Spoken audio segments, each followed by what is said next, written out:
À la fin du XVIIIe siècle, le Danemark organise la première expédition au Yémen. Cette compagnie, composée de 5 savants, va parcourir le Moyen-Orient et faire de nombreuses découvertes. Voici le récit du seul survivant de cette aventure, l'astronome et mathématicien Carsten Niebuhr. Épisode 6. Exploration dans le Sinaï.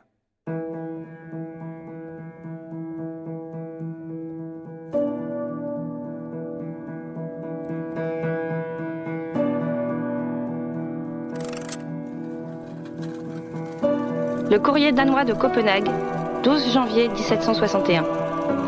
En cette année de grâce 1761, bien que les temps soient difficiles, Sa Majesté le roi de Danemark s'efforce sans cesse de favoriser le développement des connaissances et des sciences. Aussi a-t-elle décidé d'envoyer, à bord du vaisseau de ligne le Groenland, une compagnie de savants qui devra traverser l'Égypte pour gagner l'Arabie heureuse. Le retour en Europe se fera par le Moyen-Orient, dans le but de procéder, partout où elle se trouvera, et pour le plus grand bien de la science, à de nouvelles découvertes et observations. On peut espérer qu'avec la grâce de Dieu, leur zèle et leur capacité leur permettront de mener à bien cette entreprise.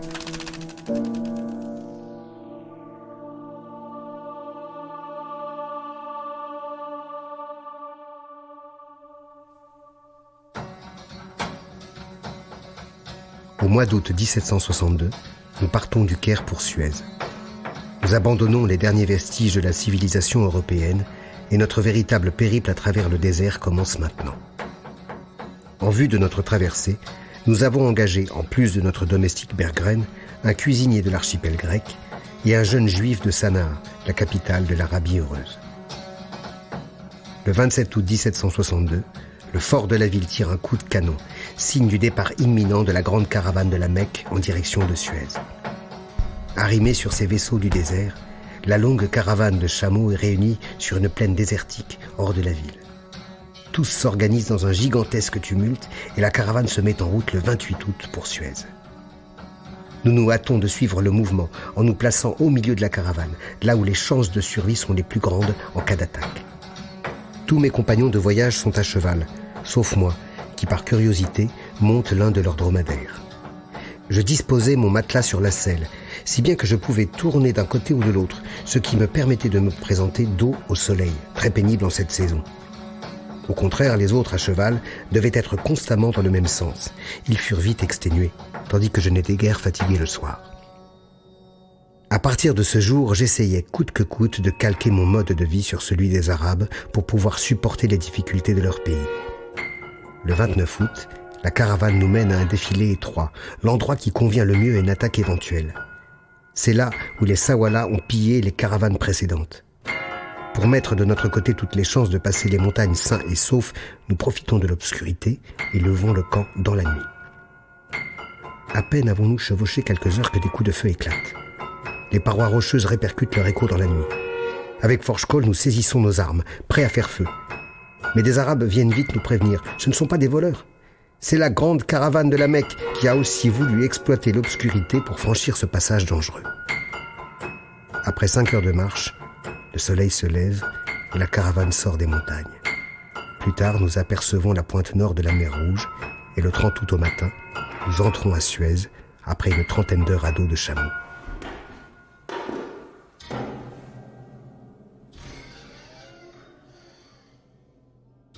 La chevauchée vers Suez a été une rude épreuve pour un de nos compagnons, le peintre Baurenfeind.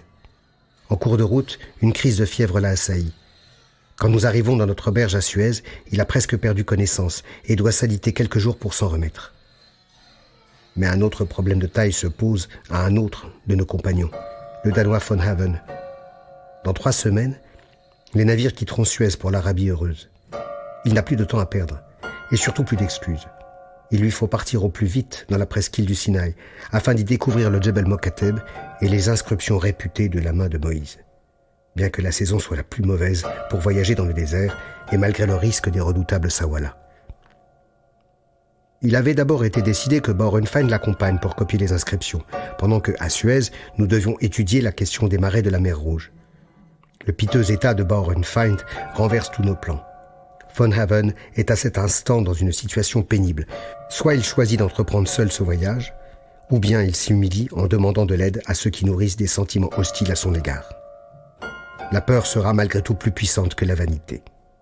Un soir, peu après notre arrivée, il nous soumet son cas. Il lui est impossible de partir seul, et il demande que quelqu'un l'accompagne. Personne ne dit mot. Il demande alors à Kramer, mais celui-ci doit rester pour soigner Bauernfeind. Puis à Forchkoll, en baissant la tête et en regardant la table, qui lui répond qu'il n'est rien dans les instructions du roi qui disent de botaniser dans la presqu'île du Sinaï. Il ne reste plus que moi, le fils du paysan, tellement détesté par lui. J'avais pris la décision de ne pas prendre parti. En venant à son secours au dernier moment, j'ai proclamé une fois pour toutes son infériorité. Il est vaincu, et donc exclu à cette heure qu'il tente quoi que ce soit contre nous. Il est ramené à un degré si insignifiant de petitesse que Forchkoll lui-même consent à lui rendre service. Von Haven, empêtré par l'insuffisance de ses connaissances linguistiques, est incapable de traiter avec les Arabes. C'est Forchkoll qui parlemente à sa place un accord avec 3 Tchèques et 3 Sawala qui nous guideront jusqu'au Djebel. Et 2 jours plus tard, nous chargeons les chameaux et partons vers le sud. Pendant ce temps, Forchkoll, pour la première fois depuis le début de l'expédition, s'ennuie, et le 16 septembre, il loue une barque pour naviguer vers le sud jusqu'au village de Gobed pour étudier l'énigme de la traversée de la mer par le peuple juif, tel qu'on le lit dans la Bible. Sans résultat notable.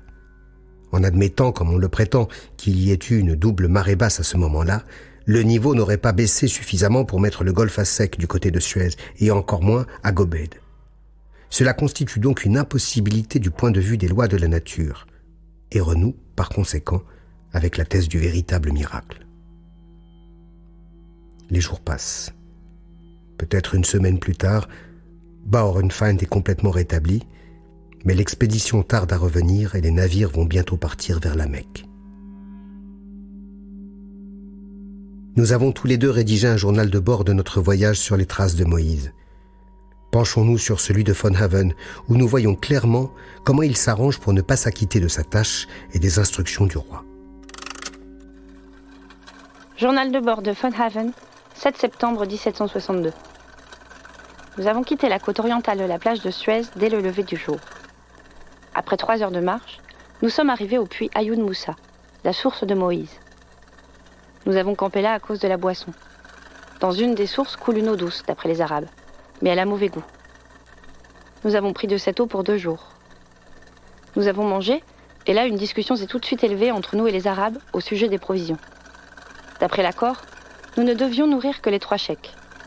Le plus élevé en rang des 3 exigea du riz et du beurre pour les 5 autres. Et pour avoir la paix, nous dûmes fournir le café et le tabac, la farine et le riz, à toutes les 8 personnes. Et nous aurions pu nous estimer heureux si ensuite nous en étions restés à ces 8-là. Nous avons campé sur le sable, entre des petits buissons. Le vent était si violent que nous avons tenté en vain de dresser notre tente. Nos yeux et nos aliments étaient pleins de sable.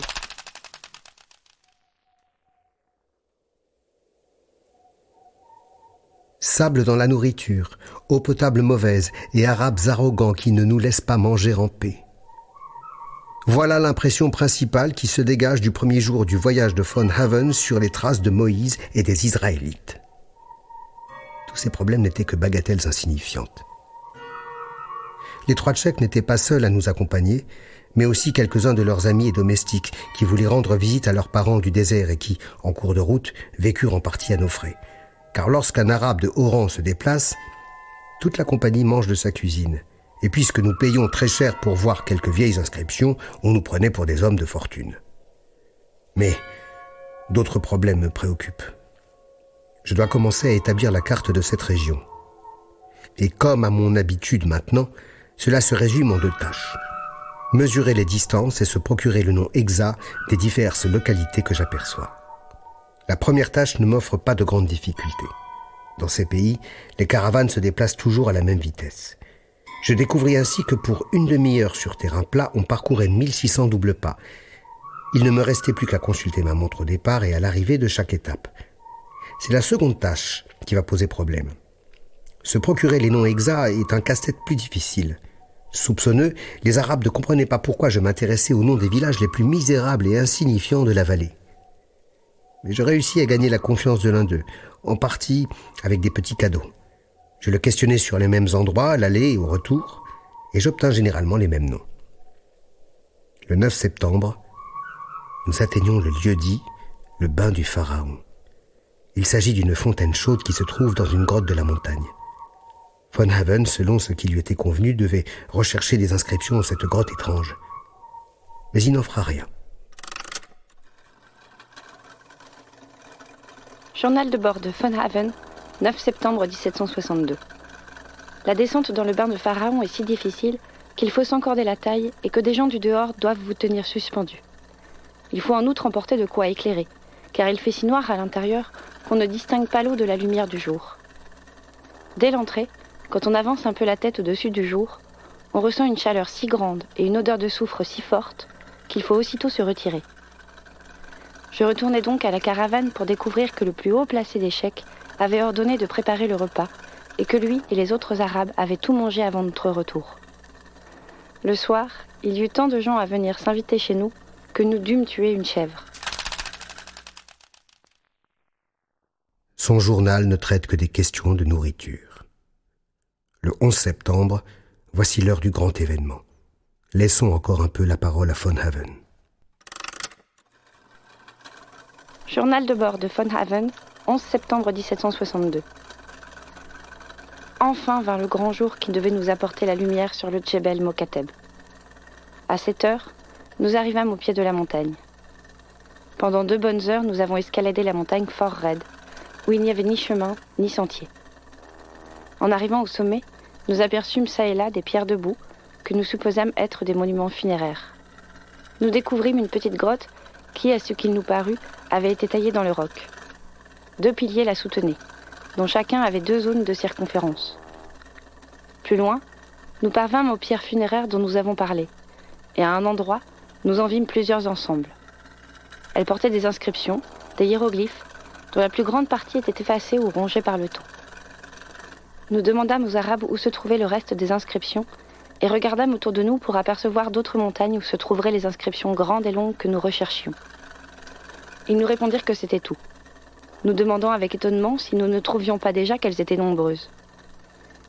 Ils nous assurèrent tous qu'ils ne connaissaient pas d'autres Djebel Mokateb dans tout le désert. Sur la montagne, il y avait un cheikh de la tribu des Légates. Il dépendait de lui de nous permettre d'écrire, car la montagne lui appartenait. Il exigea la moitié de l'argent qui jaillirait de la montagne au moment où nous allions écrire, car telle était la croyance de ces gens. Nous rîmes et lui répondirent qu'il pourrait même garder tout l'argent. Mais comme nous pouvions lui promettre qu'un trésor sortirait de la montagne, il refusa.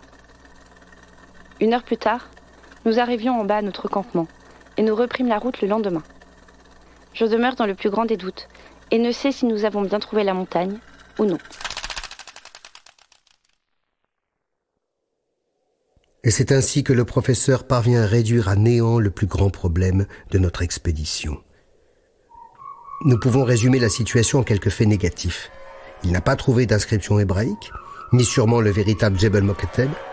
Il se contente de la réponse de ses guides sans approfondir les lieux, et il n'a pas réussi à tirer parti de la superstition des Arabes, ou même juste à négocier avec le Tchèque pour écrire le peu d'inscriptions qui se trouvaient là. Après cette défaite, Von Haven va s'attaquer à la seconde partie de sa tâche, l'exploration du mont Sinaï et la visite du monastère de Sainte-Catherine. Nous partons tous enthousiasmés par les futures découvertes. Après avoir traversé le Djebel Moussa, la montagne de Moïse, nous arrivons au monastère le 15 septembre. Et voici la description que fait Von Haven des événements de cette journée. Journal de bord de Von Haven, 15 septembre 1762. Le monastère est construit au fond de la vallée et non sur le flanc de la montagne. C'est un bâtiment en forme de carré irrégulier. Dès notre arrivée, nos Arabes se mirent à appeler les moines à grands cris. Quand l'un d'eux apparut, il exigea de voir notre lettre de recommandation. Je la lui tendis. Les moines ne tinrent pas longtemps conseil au sujet de notre lettre. Ils nous la rendirent, non ouverte, en s'excusant. La lettre n'était pas de l'archevêque.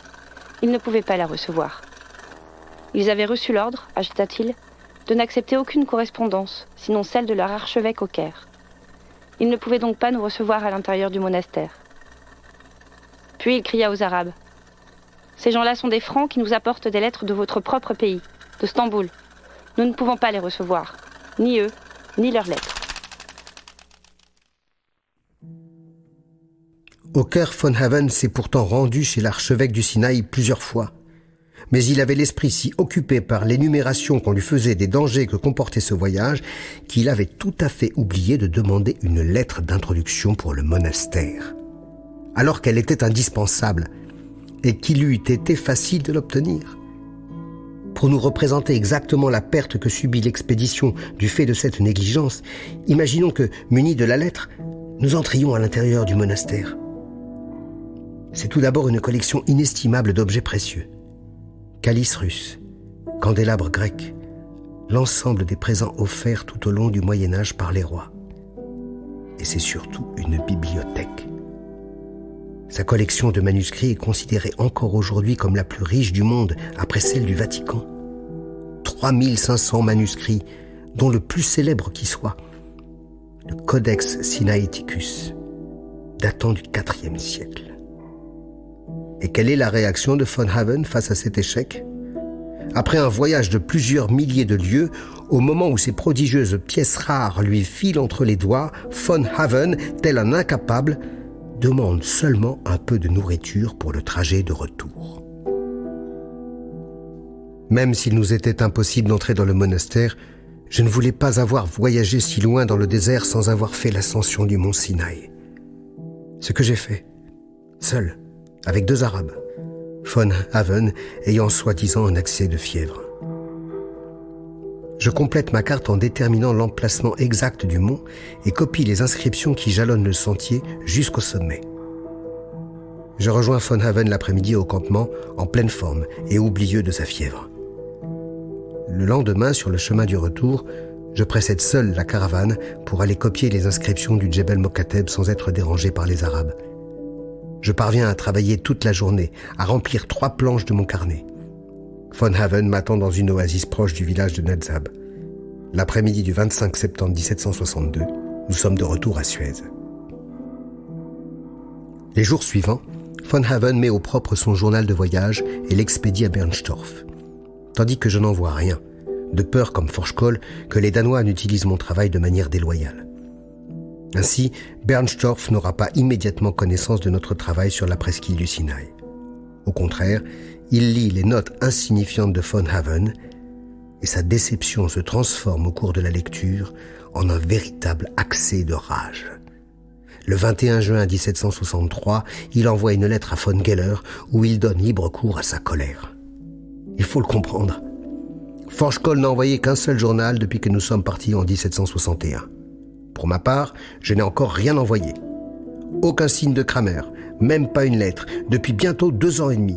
Nous arrivons à Suez après un voyage coûteux. Le graveur Baurenfeind tombe malade au moment même où on a le plus besoin de lui pour copier les inscriptions. Forchkoll refuse d'aller au mont Sinaï sans aucun motif. Et enfin, von Haven envoie une sorte de journal dans lequel, au lieu de consigner les choses intéressantes et originales, il s'en tient à des considérations sans intérêt. J'ai ici sa lettre. Bernstorff souligne l'absurdité de la conduite de von Haven, qui a négligé d'obtenir la lettre de recommandation et fustige son manque d'intérêt dans ses recherches superficielles sur le Djebel Mokateb. Ce n'est pas comme cela qu'on exécute les ordres du roi et qu'on satisfait aux espoirs que tous mirent dans vos capacités. Négligence si grave que tout le voyage devra être refait lors du retour pour sauver l'honneur de l'expédition. Cependant, toutes les réprimandes de Bernstorff demeureront vaines. Sa lettre à von Geller est datée du 21 juin 1763 et nous sommes déjà bien loin.